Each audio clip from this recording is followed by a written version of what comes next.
Começa agora o BTCast. Teologia é nosso esporte.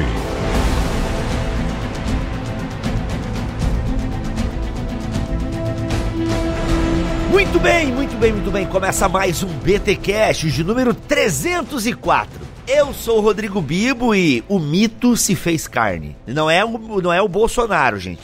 Não confunde. Não, tá bom, Graças tá bom. a Deus. Aqui fala André Heinck e eu amo os símbolos pagãos do Natal. Do casamento também. Pô, cara, tá virado em símbolo pagão ali, cara, mas são do bem. E eu sou Israel Mazakorati, ansioso pela eucatástrofe. Ai. Gente, olha aí. Oh, estamos aqui muito bom. no último episódio da série Os Outros. Não, que loucura, que coisa absurda. Gente, mas como disse Tony Stark, toda jornada tem o fim, né? Parte da jornada é o fim.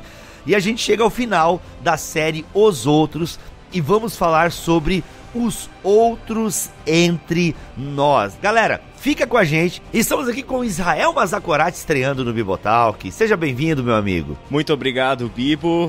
André, prazer estar aqui com você. Obrigado também pelo convite e todos os seus ouvintes aí, Bibo. Prazer estar com você. Que bom, cara. Seja bem-vindo à Casa Bibotalk. Mas antes, a gente vai para os recados paroquiais.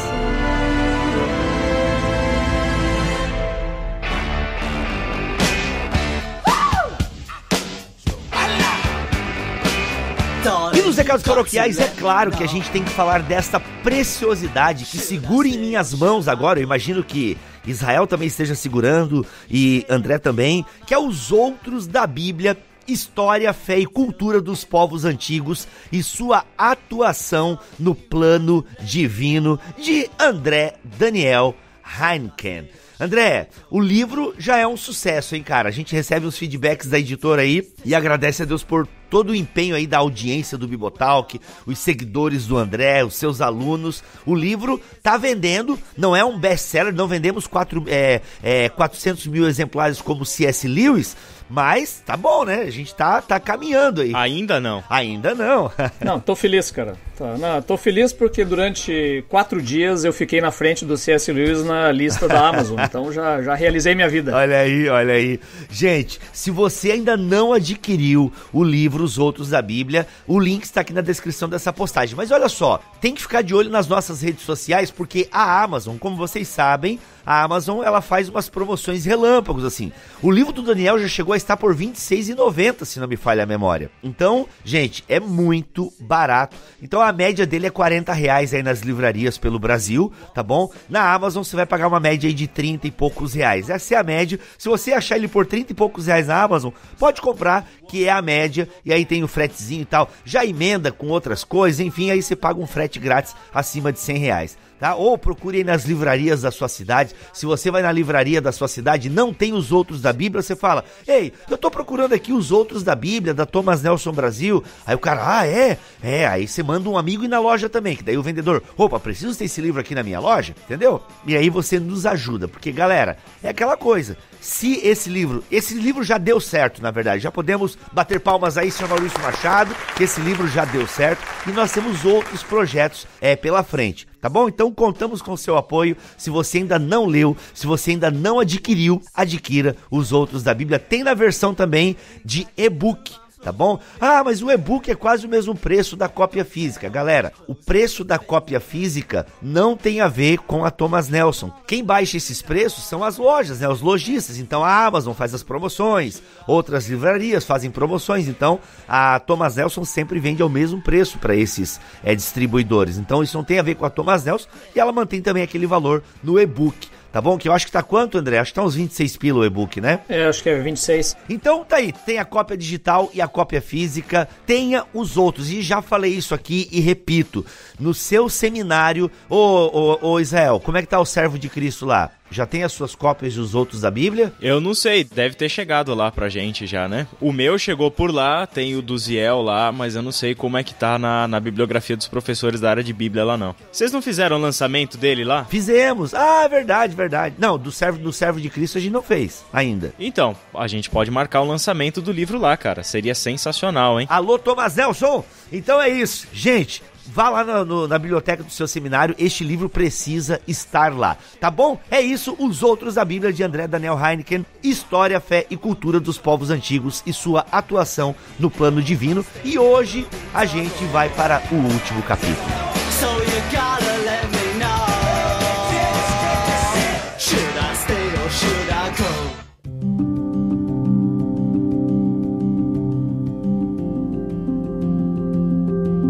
André, a gente fez aí um caminho percorrendo os povos que tiveram contato com Israel, e quem é ouvinte da série Os Outros, se maravilhou e se assustou, por que não dizer, com a influência, de outros povos sobre Israel. Os leitores da Bíblia, eles percebem isso, como ao mesmo tempo Israel fez uma contracultura em alguns momentos, mas ao mesmo tempo também fez assimilações. Obviamente que leitores da Bíblia nem sempre pegam de primeira essa assimilação, como por exemplo o nome El, que nós explicamos tão bem aqui quando falamos dos cananeus. E a gente passou pelos cananeus, pela Mesopotâmia, babilônios e romanos, gregos, enfim, persas. A gente passou por esses povos, você foi nos apresentando como acontecia esse hibridismo cultural, por assim dizer, essa mescla de culturas e pensamentos e religiões, e como o povo de Deus foi assimilando ao longo do tempo. Inclusive, até quando falamos dos persas, é assustador, a gente vê algumas influências assim, algumas semelhanças, com a história do Cristo. Inclusive, até aqui fica um parênteses, eu estava lendo um livro de apologética, quando chega nessas histórias, nesses mitos que são parecidos com a história de Jesus, o argumento do livro é bem complicado, é raso. E aí eu percebo, André, e faço um elogio aqui a ti, como o teu livro, ele é fundamental para nós não demonizarmos a cultura alheia e ao mesmo tempo entender que houve sim um processo de assimilação cultural e como isso fez parte da revelação de Deus. E a gente chega no último episódio, que é Os Outros entre Nós. Cara, dá até uma dorzinha no coração, porque a gente encerra um ciclo, mas feliz, porque esse ciclo agora se materializou, Ou seja, o podcast se fez livro. E isso é muito legal, Muito legal. Esse é um processo que nós passamos aí, que é da oralidade para a escrita, Isso aí é bastante evidente na história da formação bíblica mesmo, e agora virou o nosso caso, mesmo caso. Mesmo caso, muito bem. E aí, Os Outros entre Nós, qual é que é? Bom, cara, a gente até agora, a gente estava vendo essas especificidades de cada povo, como ele vai encontrando Israel, e a gente foi vendo que é um processo bastante intenso de trocas entre eles, Então a gente foi vendo como, na nossa base teórica, de que existe, na verdade, uma revelação de Deus específica a Israel, mas existe também uma revelação geral aos povos, e ela acontece também de uma espécie de especulação religiosa, onde em alguns pontos ela se aproxima bastante da revelação bíblica, Então, e em muitos momentos, e aí é uma coisa interessante que a gente percebe, o próprio pensamento do pagão, do egípcio, por exemplo, ele acaba sendo assimilado integralmente dentro do texto bíblico, caso lá dos pensamentos, da sabedoria egípcias, que acabaram virando versículos bíblicos praticamente na integralidade, Então isso me parece que ele acaba entrando um pouco também na própria questão da formação do texto sagrado, como é que ela acontece, Como é que aconteceu essa revelação? Nós temos uma tendência a imaginar uma revelação bíblica, vamos dizer, direta, absoluta de Deus para esse povo, sem nenhum tipo de interferência de fora, Então é um processo bastante limpinho, bastante higiênico ali, em que temos lá um texto formado, quase que ditado por Deus para o povo de Israel, e que nós temos um acesso hoje, Mas essa é uma visão que ela não funciona. Ela não funciona, me parece, nem para olhar o passado e nem para olhar o presente da nossa relação com Deus e a nossa relação com a ação de Deus no mundo, Me parece que hoje nós vemos essa ação de Deus de uma maneira um tanto caótica, Se você pensar, poxa, onde é que eu posso dizer que Deus está agindo e não está agindo? A gente não tem um controle sobre isso, e esse que é o maravilhoso da coisa. Na verdade, é Deus que está controlando. O que esse S significa? Não é um S. Aqui é um S. Que tal super? Tá, pera aí, André, eu vou te interromper porque como um cara ortodoxo, guardião da verdade, da ortodoxia, dos bons costumes e da moral brasileira, eu tenho que te perguntar o seguinte, cara. Quando você fala isso, pensando na formação do cânon, digamos assim, ou melhor, na formação do texto sagrado, eu até consigo entender e aceitar plenamente esse burburinho, né, essa efervescência de conteúdos, né, de culturas se misturando, se mesclando e formando o texto sagrado, né? Quando realmente explodiu a minha cabeça é quando tu fala do capítulo dos gregos, que parte de hino a Zeus está no argumento de Paulo né, quando ele tá lá no Areópago e tal, aquilo ali explodiu minha cabeça. Legal, eu até entendo porque a gente tá na formação do texto sagrado. Agora, se eu entendi bem a tua fala, hoje em dia a gente já não tem esse cânon fechado e estabelecido e a partir dele a gente deveria estabelecer a nossa comunicação com a cultura e por aí vai? Não, aí que tá. O cânon está fechado. O que a gente tem hoje é um processo histórico da continuidade da igreja. Nós temos a igreja sendo construída, o corpo de Cristo atuando no mundo, levando esse evangelho e a partir desse cânon fechado. O que eu estou colocando aqui é que esse processo de contato cultural, de hibridismo, que a gente já vai explicar o que é, que nós estamos falando de hibridismo, mas a gente ainda não explicou o que ele é. Então nós temos nós temos uma continuidade da igreja com também uma formação cultural, porque afinal das contas, nesses 2000 anos se formou um vasto campo cultural que é a cultura cristã, que é inclusive um padrão de sociedade de mundo, né, que nós chamamos aí de a sociedade ocidental, ou né, a cultura cristã ocidental, né? Então a cristandade como um todo, né? Isso tudo ele também veio de um processo de formação ao longo desse tempo todo. Claro, ela não tem o caráter de cânon sagrado que se fechou e não teve mais continuidade nesse processo, né? Mas a igreja continua tendo. As outras culturas que saíram lá da Bíblia, que nasceram lá na Bíblia, por exemplo, Israel, o povo judeu continuou num processo também de transformação. E isso é um problema nosso, eu digo nosso assim no sentido de quando a gente vai ler o texto bíblico.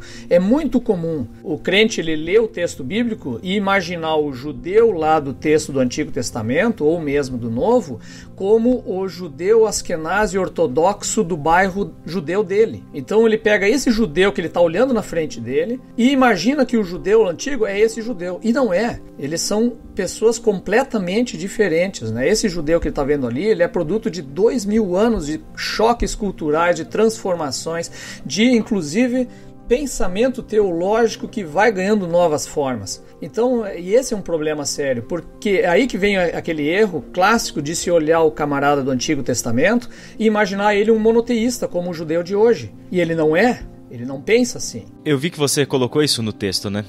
Mas é interessante também porque não só imagina-se o judeu da Bíblia como um judeu do nosso bairro, como Higienópolis em São Paulo, mas também se imagina o judeu do Antigo Testamento como se fosse uma coisa só. Imagina-se que se os diversos momentos da história de Israel no Antigo Testamento representasse uma uniformidade de pensamento, cultura, arte, expressões litúrgicas, etc., né? E essa diversidade você encontra dentro do próprio Antigo Testamento. Dá pra mencionar o caso de Josias, né? Quem vai escrever a história de Josias o coloca como o maior rei, o melhor rei. Ué, mas não é Davi? Não, peraí, Josias foi o cara, mano. Então aparece também, por exemplo, a pessoa às vezes imagina assim, olha, Israel é um povo que está adorando a Deus e vem de repente um rei como Manassés e impõe a adoração de outros deuses mesopotâmicos ao povo. Aí então o rei é o perverso. Mas não é, cara, é o povo inteiro que está debaixo de uma idolatria, tendo um pensamento múltiplo de ideias diferentes, e isso vai aparecendo na arqueologia. Então quando aparece lá na arqueologia, encontram, por exemplo, um templo a Yahvé, com uma deusa Azerá do lado de Yahvé lá dentro do templo, no território de Israel, compatível com esse período histórico dos reis antigos, o pessoal diz, está desdizendo a Bíblia. Não, está confirmando a Bíblia. Ele está demonstrando, olha, a Bíblia, o tempo todo os profetas estão acusando o povo de seguir outros deuses, o tempo todo eles acusam os reis também de seguir outros deuses, então isso vai demonstrando que aquilo tudo é uma imensa de uma bagunça. Só que a gente acaba tendo esse problema de leitura porque a gente acredita que está defendendo a Bíblia ao dizer que o povo de Israel era monoteísta. A Bíblia não afirma isso, ela afirma o contrário disso. É idólatra, né? Então eles adoram vários deuses ali, né? Então, só que há no meio disso uma revelação que vem o quê? Por meio de Moisés, vem por meio dos profetas. Isaías é um profeta que acusa severamente o povo, dizer, vocês não entenderam nada do Shema, vocês estão adorando vários deuses e por aí vai, né? O Shema é o grande dito, né, de Israel, né? Há um só Deus e tudo mais. Então essa percepção de uma história organizadinha, que uma revelação que vem toda em bloco, fechadinha, bonita, ela não é compatível com a realidade nem com a proposta do texto bíblico, né?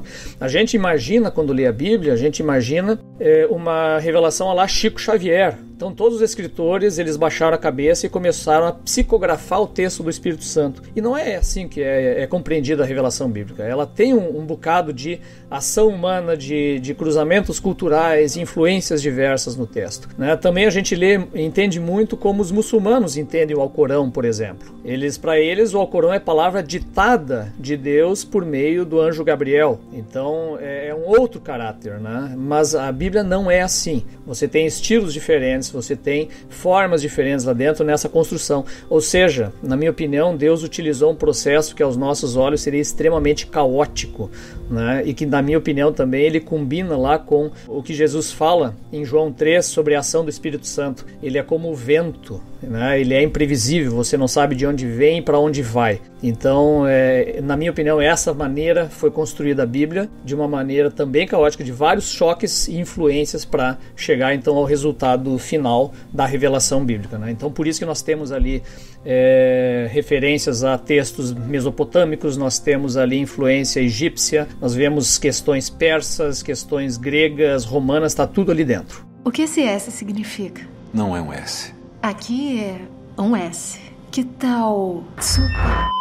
Então, só para a gente entender um pouco de como acontece o processo, porque a primeira parte do livro, a introdução, e depois ao longo do livro, a gente trabalhou na questão do religioso, dos entendimentos dos povos de sagrado e como vai se encontrando com Israel e às vezes combinando e às vezes discordando, e como a gente vai vendo essas pistas de Deus ao longo das culturas também de sua revelação. E aí eu queria trazer um pouco do que a gente traz no último capítulo ali sobre o hibridismo cultural, porque ele é um conceito de um historiador, criado por um historiador, o Peter Burke, que ele desenvolveu essa ideia para explicar o fenômeno dessa intensa troca cultural que ocorre.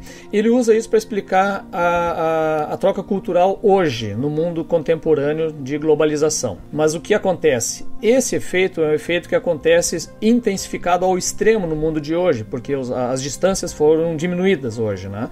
Nós vivemos realmente uma grande aldeia global. Mas eles também aconteciam, né? Esse fenômeno também acontecia nos povos antigos, nas culturas antigas, tá? Então, por exemplo, ela acontece no momento em que duas culturas separadas, que tiveram um desenvolvimento separado, embora nunca há um desenvolvimento completamente separado. Você tem sempre algum tipo de contato. Claro, tem culturas que ficaram isoladas, sei lá, uma tribo indígena lá no interior da Amazônia. Então ela acabou se formando isoladamente ao longo do tempo até vir encontrar alguma outra cultura. Mas no caso aqui, no geral, as culturas, elas têm um processo de formação, né, interno. Nós já tratamos o que era a cultura lá no primeiro capítulo, né?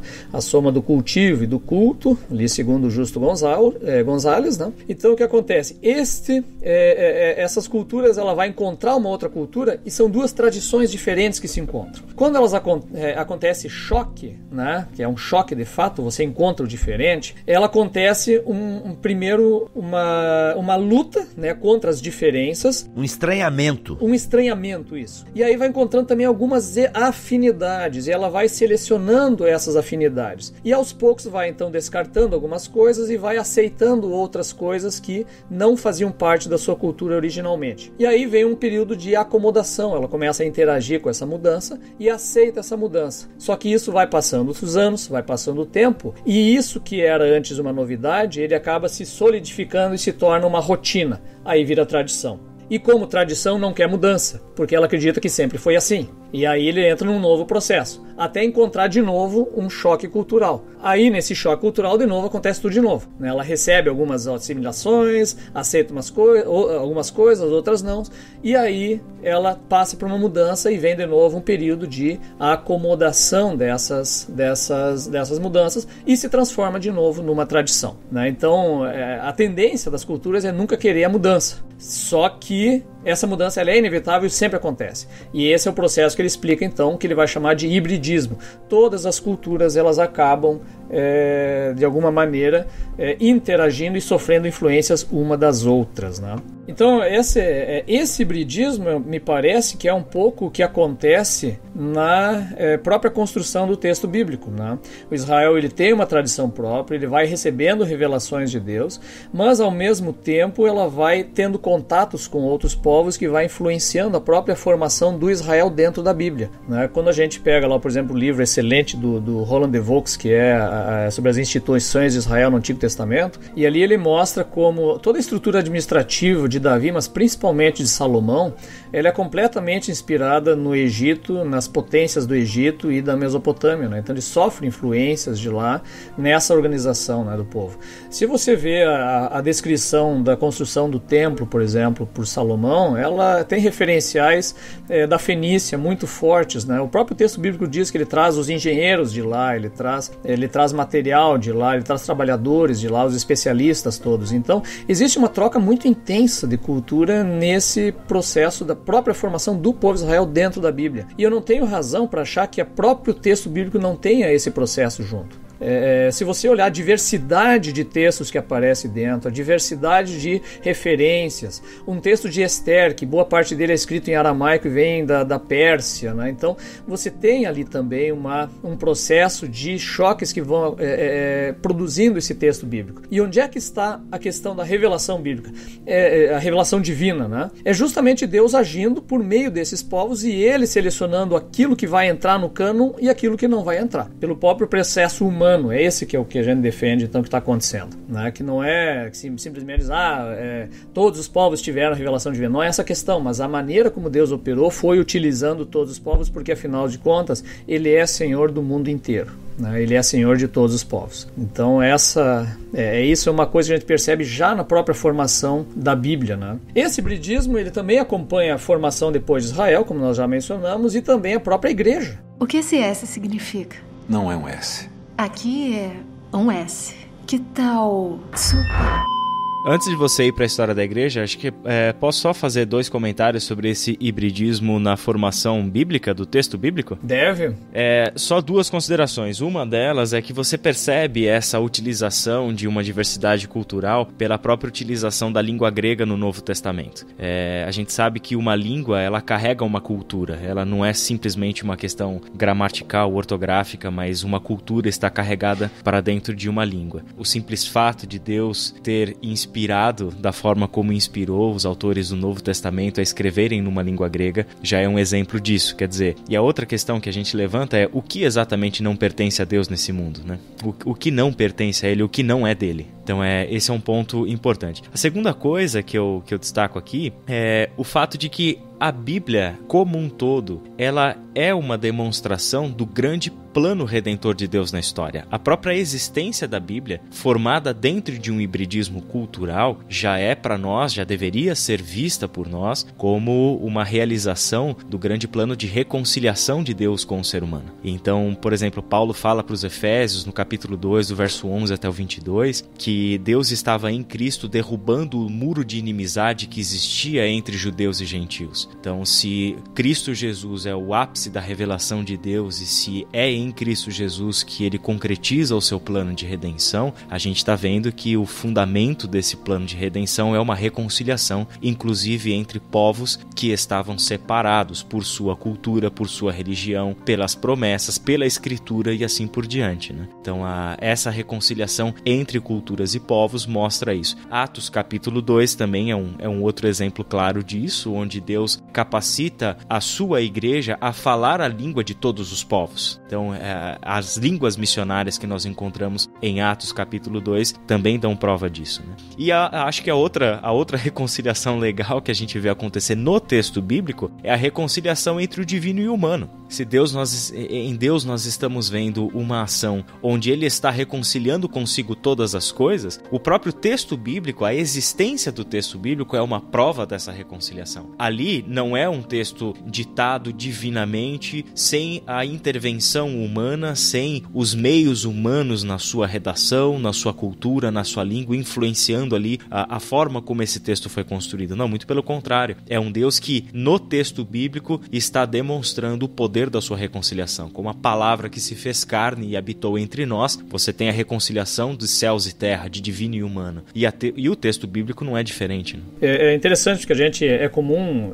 antigamente era mais, agora nem tanto, mas o pessoal dizia assim, no céu nós vamos falar hebraico porque é a língua de Deus, não sei o quê. Cara, a língua de Deus é hebraico, mas também é o aramaico e também é o grego. Né?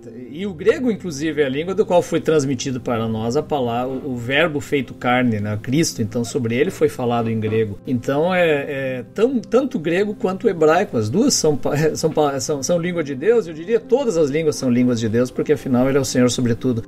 E outra coisa interessante é que essa... A língua de Deus é a língua estranha, meu irmão. Se não são pentecostal, vocês não sabem de nada. É verdade. Quem não fala língua estranha não vai se comunicar no céu. Inclusive as estranhas, inclusive as dos elfos e todas as outras. Tudo. As cenas do próximo episódio. Então, e também o próprio processo de canonização desse texto me parece também ser um processo que está debaixo da mão de Deus, né? Então, porque alunos nossos, quando a gente estuda a história do cristianismo e tudo mais, eles se dão conta de que, puxa vida, o texto do Novo Testamento só foi considerado cânon completo no ano 381, já debaixo de uma igreja totalmente estatizada por Constantino. O pessoal fica assustado, mas então que base eu tenho? Não, a base que você tem é o que a igreja foi usada por Deus para nos trazer, então a confiança dessa palavra de Deus revelada e desse cânon revelado. Então o processo de Deus não foi unicamente a escrita da Bíblia, mas foi também ela ser trazida até nós hoje como um texto sagrado e com essa consideração sobre ele, né? Então vai longe esse processo. Por isso que eu digo, ele é um processo que nos parece, ele não é organizadinho, ele é caótico. Ainda que eu discorde fortemente da tese do Bart Ehrman, uma coisa que é legal que ele traz, e só o que ele levanta, mas eu acho que as conclusões dele são equivocadas, né? Mas realmente, heresia e ortodoxia não eram claras na história, no cristianismo primevo. Ambas estavam lá, mas não eram totalmente discerníveis pro povo, né? Tanto que a igreja, o McGrath fala muito sobre isso. Isso. Né? A igreja, com o tempo, ela vai entendendo aquilo que está próximo, né? Aquilo que reflete a verdade transmitida por Deus e aquilo que não. Mas, mano, nos 3 primeiros séculos, vários manuscritos, né, e escritos e tal, o que a gente chama de apócrifos e até o que a gente chama de pseudepígrafes, rodavam pelas igrejas. E isso era muito comum. Então, assim, falar de heresia e ortodoxia na história do cristianismo primitivo, ele é um pouco complexo, porque hoje em dia a gente até consegue fazer uma leitura anacrônica, né?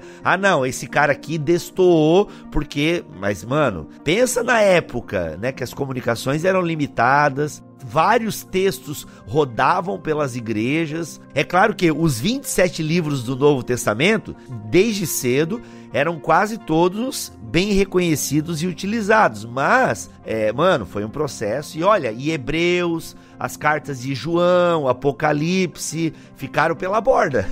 Segunda Pedro, então, meu Deus do céu. Nem se fala. Mas calma, gente, vai ter uma série aqui sobre a canonização da Bíblia, fique ligado que esse ano a gente começa, fica tranquilo.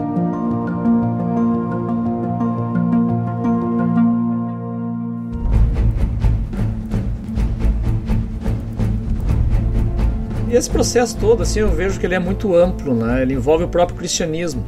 Até a brincadeira que eu fiz ali sobre os símbolos pagãos do Natal, né? Então, ao longo da história do cristianismo, a gente também foi também assimilando várias coisas para o bem e para o mal. Então, por exemplo, todo Natal a gente tem que aguentar a encheção de saco por causa do paganismo. Porque Jesus não nasceu no 25 de dezembro, aí os caras postam os aniversários dos deuses em 25 de dezembro, então tá lá o Horus nasceu nesse dia, tá lá quem mais? Eu nem me lembro mais a quantidade. Não é o Ra, não é o Deus Sol, não, nada a ver, isso é o domingo, né, tô viajando. Acho que é o Horus também, tem o próprio Mitra, né, que é o que inspirou a questão do Sol Invictus, Invictus, né, que era adorado em Roma e que ganhou o dia 25 de dezembro como o dia do Sol Invictus, comemorado pelos romanos, né, e que era principalmente pelos mitraístas no contexto romano. E só que o que acontece ao longo do processo do cristianismo foi oficializada a data lá, acho que foi inclusive Teodósio que acabou fazendo isso depois, a partir de 380 e poucos. Ele colocou então o dia 25 de dezembro, eu não sei se foi o Teodósio ou já no Constantino, um dos dois. Ele colocou então o dia 25 de dezembro para celebrar o Natal, mas o que eles fizeram? Qual foi a lógica que eles operaram ali? Porque o dia do Sol Invictus, para eles bateu direto com Cristo. Por quê? Porque Cristo ele é o sol da justiça, segundo Miqueias. Ele é o verdadeiro sol invicto, o verdadeiro sol da justiça. Então eles passaram a celebrar, assimilaram essa data, que era de fato uma data pagã, como o Natal no dia 25 de dezembro. Porque Jesus nasceu provavelmente em abril, né? Então nós temos essa celebração que incorporou já uma data que já existia, mas assimilou esse culto, essa celebração do nascimento de Cristo nessa data. Eu pessoalmente não vejo problema nenhum, né? Não é algo que... Bem, zero problema. Né? Para mim não há problema nenhum dizer que Cristo é o verdadeiro sol da justiça e não este, eu celebrar nessa data. Na minha percepção não há um problema em relação a isso. E aí depois outros símbolos que já existiam, o que acontece? É aquilo que nós estamos tratando desde o início, no que nós vimos na cultura dos povos. Se há entre os povos uma celebração de uma verdade espiritual, não há por que nós não assumirmos essa verdade espiritual como uma verdade para nós também, uma verdade mesmo que simbólica, né? Por exemplo, a guirlanda. A guirlanda é um elemento grego que significa eternidade e que eles usavam nas celebrações dos sacrifícios deles, os animais portavam guirlandas. O que aconteceu no cristianismo? Ele pegou essa guirlanda grega e usou ela como símbolo de eternidade. Por isso que nós usamos guirlandas nos cemitérios. Quando alguém morre, a gente manda lá uma guirlanda, também usada no Natal, como símbolo também de eternidade que entrou para nós. Por quê? Porque a eternidade veio a nós por meio do nascimento de Cristo, né? A vida eterna veio por meio dele, né? Então, a guirlanda vai para lá e também vai para um símbolo do enterro nosso, como um símbolo de esperança da ressurreição e tudo mais, mas é um elemento que veio do paganismo. Mas qual é o problema se ele é um elemento verdadeiro? Só uma nota inútil, engraçado que a galera critica o Natal, mas casa de branco. Pois é, exato.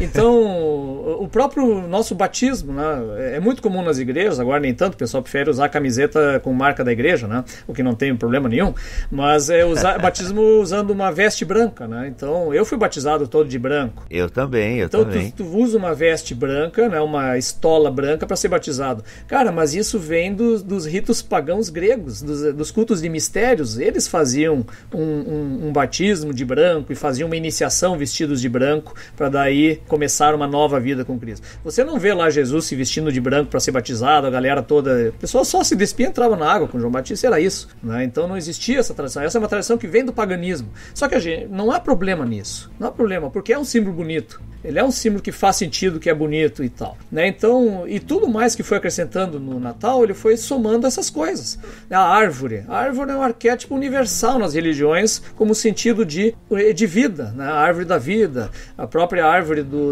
da mitologia nórdica, né? Yggdrasil, que perpassa por todos os mundos e traz um sentido de eternidade e tudo mais. Então são elementos, né, arquétipos das religiões que acabaram sendo assimiladas por nós, mas que não se trata de uma paganização da festa, mas sim uma incorporação de símbolos que nos servem. E eu acho que isso essa é a beleza que esse hibridismo pode nos trazer. Tu tá falando da questão religiosa, né? Mas se a gente para pensar em termos de cultura de modo geral, quanta coisa a igreja foi assimilando ao longo do tempo e não via um problema. É igual o meme que eu vi esses dias. Tá assim a cara de um sujeito, músicas do mundo, aí o cara com aquela cara de nojo, assim. Aí filmes, o cara com um sorrisão. Claro. Tipo, ele pode ver filme, mas não pode ouvir música do mundo. Então assim, não faz sentido.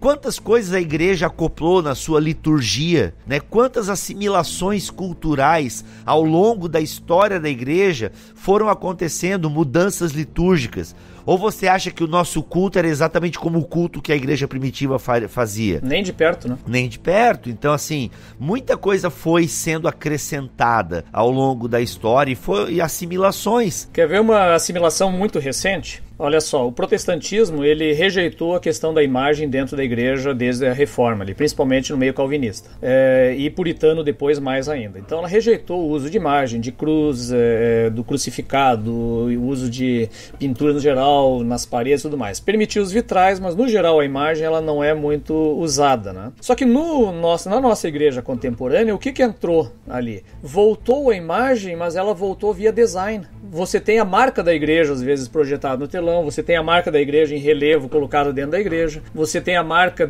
criada para a igreja nas camisetas que o pessoal usa, e são imagens. Só que ela entrou com uma assimilação via design. Então, nós hoje somos uma sociedade altamente imagética, mas por outra via. Não por la via simbólica que tínhamos antes, mas pela via simbólica do design. Aí isso é até outra coisa que eu tenho que começar a estudar e tentar entender o que aconteceu teoricamente aqui, né? Mas é uma assimilação que também aconteceu, né? E que está de uma igreja que tem mudado e que não tem rigorosamente nada a ver com a igreja que era nos primórdios e nem de outros momentos da história. Aí que está a questão. São mudanças que vão acontecendo e assimilações que não são necessariamente erradas. Tem muita coisa boa. Claro que também tem muita coisa ruim. Por exemplo, sim, nós protestantes vamos criticar ferrenhamente a assimilação do culto de Ísis na antiguidade, quando se associou Maria a Ísis e se passou a venerar a Maria dentro da igreja, que aí no catolicismo vai se confirmar no culto de Maria. Aí nós, como protestantes, vamos dizer não, aí já discordamos, aí não poderia ser aceito. Já no caso católico, ele vai dizer não, nós achamos que essa é uma assimilação possível e correta. Então essa discussão já é interna nossa, é outra história. O que esse S significa? Não é um S.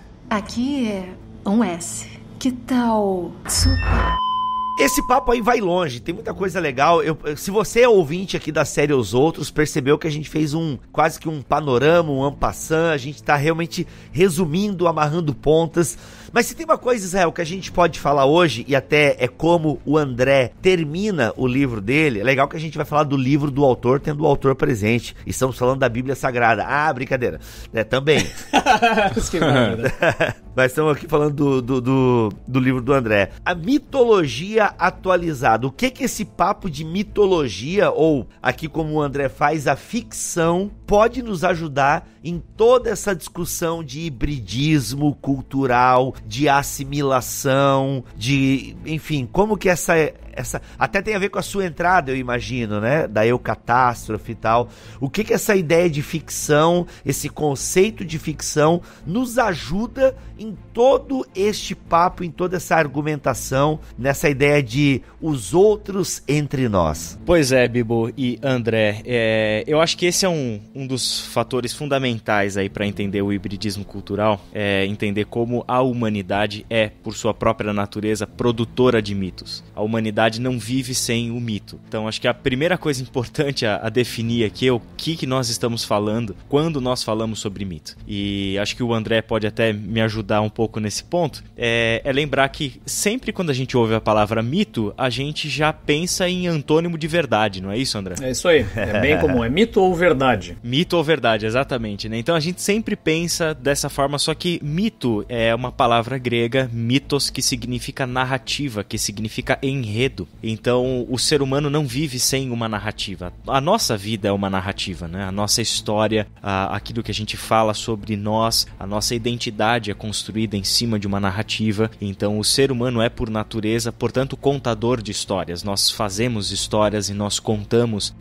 o sentido da vida humana através dos nossos mitos, e isso é padrão em todas as culturas da antiguidade. Até interrompendo aqui, isso é padrão porque nós somos, nós funcionamos, pensamos e existimos dentro da linguagem, né? Então é por isso que é tão importante a questão do mito e da narrativa, né? E não funcionamos dentro da linguagem propositiva, né? Ou seja, das teses e das afirmações, mas o ser humano funciona dentro da linguagem narrativa. Então, por exemplo, o que acontece com você quando você vai fazer uma terapia? Nada mais do que um psicólogo ou uma psicóloga te ajudando a reorganizar a sua narrativa, a recontar a sua história de uma forma mais organizada, colocar um pouco de ordem no caos narrativo narrativo que está dentro de você. Então, basicamente, os mitos antigos surgiram com essa necessidade humana de explicar a sua existência. Os mitos surgem para dar sentido para a vida e para a história. Então, quando a gente olha para os mitos da antiguidade, nós temos um ser humano usando os mitos, nas suas narrativas mitológicas, com seus deuses, com seus personagens fantásticos, etc., onde por meio de todos esses mitos o ser humano está tentando dar conta da sua existência, ou seja, de onde nós viemos, qual é o nosso propósito e qual é o nosso destino, para onde a gente está indo. E dentro desse propósito, o que define a vida humana, quais são os seus valores, de onde nós extraímos a coragem, a força e etc., né? A nossa ética, tudo isso está dentro de um campo narrativo. Então, quando a gente fala de mito, é disso que a gente está falando. E um equívoco é pensar que mito é coisa da antiguidade, né? Porque esses mitos estão, como o André coloca até no livro dele, esses mitos estão atualizados, eles estão perfeitamente vivos dentro da narrativa, por exemplo, do cinema, né? O cinema é talvez um dos grandes hoje veículos de propagação de mitos e contação de histórias, mas eles estão presentes, portanto, dentro do mundo ficcional, né? Nós fazemos ficção, nós contamos histórias de super-heróis, a gente tem um mundo inteiro imerso nas narrativas da Marvel, DC Comics, etc., pelos quadrinhos, pelos livros, pelo cinema, onde em tudo isso nós estamos vendo uma atualização dos velhos e bons mitos, né? A questão que você encontra, de repente, um camarada que veio do céu, foi adotado por uma família humana, cresceu, salvou muitas pessoas, inclusive morreu e ressuscitou, e o nome do cara é Kal-El, né? O filho do Bibo. Aí, ó. É o meu meninão. Kal-El, é o super-homem, né? Quer dizer, é uma história totalmente inspirada, né?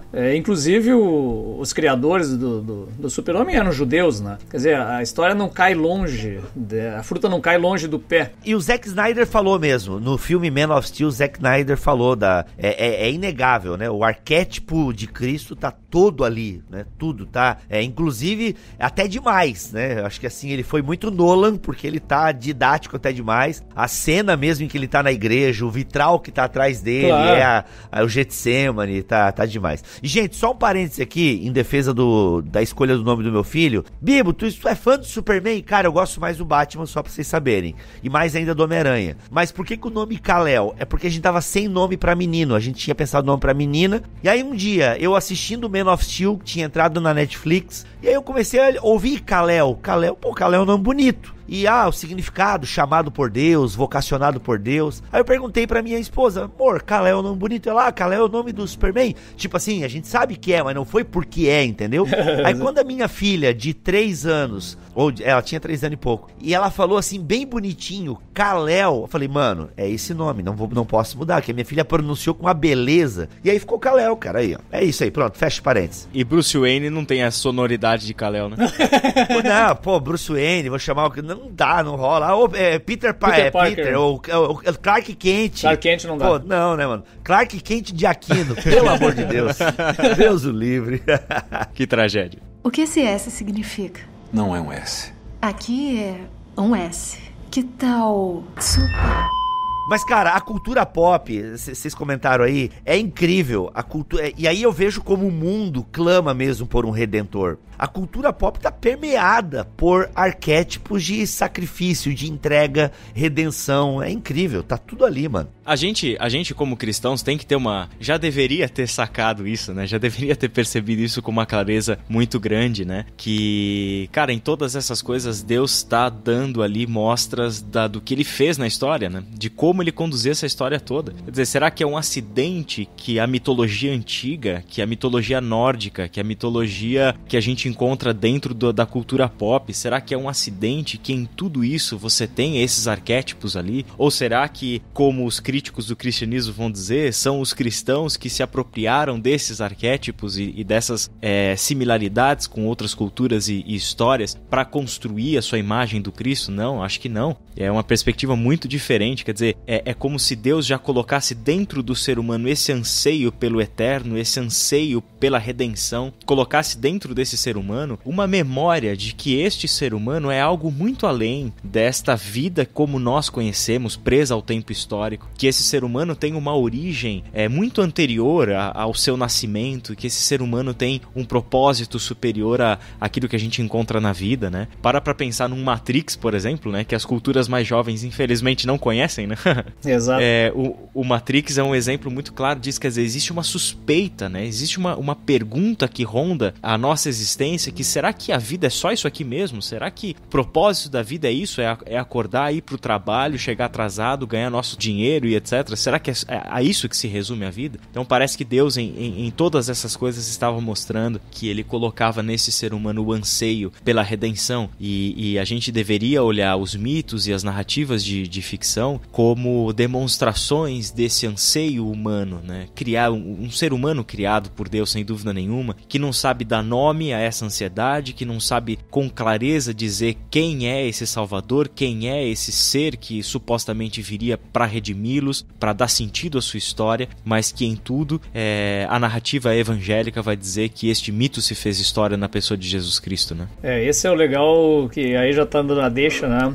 É típico do Lewis e do Tolkien, né? Essa proposição. Perfeito. Eles que trouxeram, resgataram para nós. Isso é legal, que é uma coisa que não veio dos teólogos, mas veio dos literatos, né? Porque eles tiveram essa percepção, essa capacidade de entender e perceber que, olha, se todos os mitos da humanidade têm alguma história do Deus que morre e ressuscita para salvar, é porque esse mito é verdade. Então, por isso que eles tratam tão fortemente sobre o Cristo sendo o mito que é o mito verdadeiro, é o mito que traz, na verdade, como um cumprimento profético daquilo que as outras culturas já estão desejosas e várias religiões já estavam aguardando, né? Então é essa perspectiva principalmente do Tolkien, né, que trabalha bastante essa questão de um desejo, de um anseio pelo final feliz, né? E aí temos um termo que o Israel usou no início, eu acho que eu gostaria que ele falasse um pouco sobre isso, da questão da eucatástrofe, que é o conceito criado pelo Tolkien, né, Israel? Pois é, a descatástrofe é um conceito muito comum na tragédia grega e tal, né, que é a tragédia e que dá conta da existência humana, né? Mas existe o inverso disso, que é a eucatástrofe, né, que é um termo que o Tolkien utilizou em um artigo dele chamado Sobre Histórias de Fadas, onde na eucatástrofe ele explica o que há de mais característico num conto de fadas, como ele o entendia. O conto de fadas puro, perfeito, é aquele que termina com um final feliz. É aquele que não aceita um outro final que não seja uma grande virada milagrosa que instaura a felicidade no meio do caos, que é aquele grande revés onde tudo tendia para a morte, para as trevas e tal, e alguma coisa acontece e existe uma grande virada nesse final, e esse final é sempre feliz, né? Então, eucatástrofe é o termo que ele utiliza para dizer exatamente isso. Não se trata de uma fuga da realidade, não se trata de uma recusa de um final triste da morte, etc., porque nós estamos sendo irrealistas, muito pelo contrário. É porque nós acreditamos na existência de um redentor, de um milagre, de algo que no final das contas supera a morte, que supera toda a tragédia e do caos faz brotar um novo mundo, uma nova ordem, né? Exatamente. O que esse S significa? Não é um S. Aqui é um S. Que tal super? Isso é muito interessante, como perpassa a própria obra do Tolkien, né? Se você vê esse final milagroso, às vezes o milagre ele nem sequer é uma questão sobrenatural. Se você pega o final do Senhor dos Anéis, eu lembro que eu li o livro antes de ver o filme. E no final, o que acontece? Se achando só porque conseguiu passar do Tom Bombadil. Ah, desculpa aí, hein? Não, mas o que acontece? O livro, o final ele é ainda mais ridículo, entre aspas, do que o filme, né? Porque no final do livro, aliás, no final do filme, né, o Hobbit ali, né, Frodo, ele tá numa luta danada com o Gollum ali. E eles brigando pelo anel, o Gollum cai dentro da fornalha com o anel e aí o anel é destruído. Então é um produto dessa luta dos dois pelo anel. Só que no final das contas, no livro, eu li umas 2 vezes o final porque eu digo, não é possível. No livro, o Gollum consegue tomar o anel do Frodo, o Frodo tá caído lá com o dedo cortado e o Gollum começa a pular de alegria. E pulando de alegria, ele tropeça e cai dentro da fornalha. Ou seja, Caraca. o que o Tolkien está dizendo, entre outras palavras ali? Que não foi ninguém que resolveu o problema do mal no final da história. Quem resolveu foi a providência, foi um acaso absurdo que aconteceu ali, é a providência lá, é de Deus que está, na verdade, resolvendo o problema no final das contas. E aí é solucionado o problema do mal e vem então a felicidade suprema, né, a grande virada, porque esse é o que ele sempre fala, né, o final parece que tudo vai dar errado, mas há uma esperança de uma grande virada, e essa grande virada muda tudo no final. Isso também acontece, é muito típico nas narrativas da jornada do herói, né? O herói, ele sofre, ele padece, pode até morrer e de repente tem uma virada em que ele ressuscita e volta e vence o bandido. Isso se tomou como padrão em todos os filmes de luta e tudo mais, né? O primeiro apanha, ele tá quase derrotado e aí de repente ele ressurge e vence no final. Isso é típico da Eucatástrofe. Isso, na verdade, é a estrutura de toda a narrativa, né? Uma narrativa que não segue uma estrutura onde você tem a apresentação dos personagens, um problema, esse problema vai se aprofundando até chegar num ponto irreversível, onde acontece uma grande virada, e aí acontece o efeito inverso do que era o inicial. Quer dizer, essa é a estrutura básica de narrativa, né? Só para lembrar aqui que o maior exemplo de uma eucatástrofe, de uma grande virada que nós temos, são os evangelhos, né? Porque elas são a narrativa de como Cristo vai para a cruz, como ele morre, como se perde toda a esperança e que depois ele ressuscita dos mortos, e aí então está solucionada a grande questão do homem a partir da ressurreição, morte e ressurreição de Cristo, né?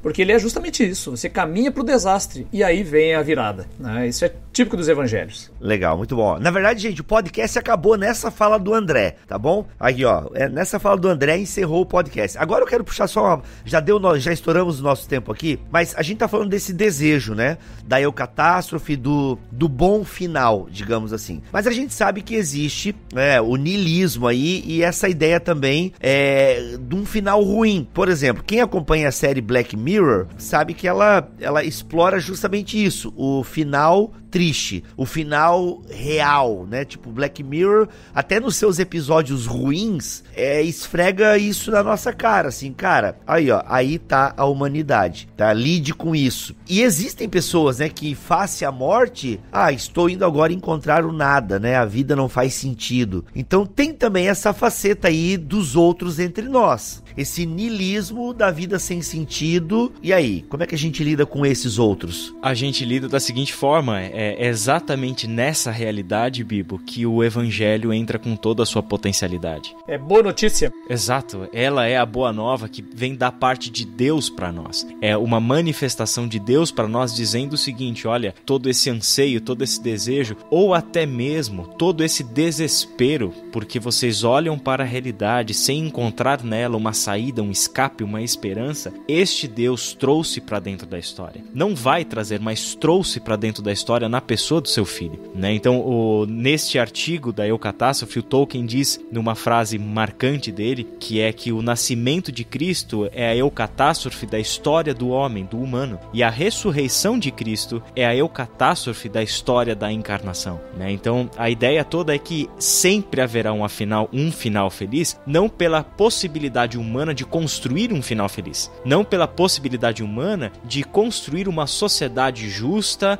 uma sociedade pacífica e etc. Mas há o final feliz porque Deus trouxe para a história a realidade deste anseio que ele sempre colocou no coração humano e que o coração humano traduziu esse anseio através dos seus mitos, da narrativa do herói, né? O André estava falando, eu estava lembrando aqui do Herói de Mil Faces, do Joseph Campbell. Exatamente. Né? Dessa narrativa essencial que existe no coração humano, desse desejo, né, de um redentor, de alguém que vem aqui e dê algum sentido para essa existência. Né? Muito bom. Gente, ó. Acho que é aí que termina, velho. Não é antes, é aqui. Muito bom, maravilhoso.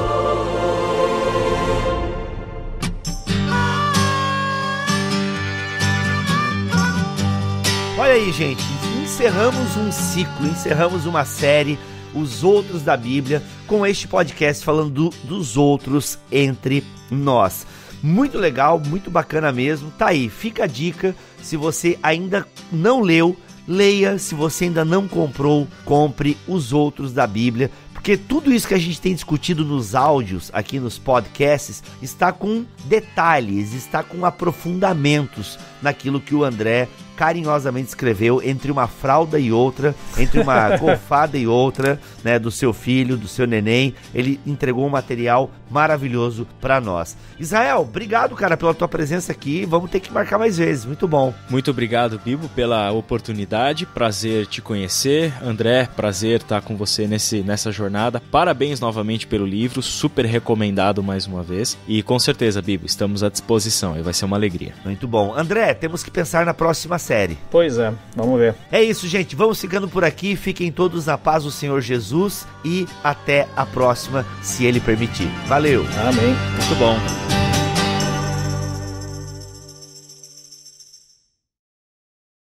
Este podcast foi editado por Mac Bibotalk Produções.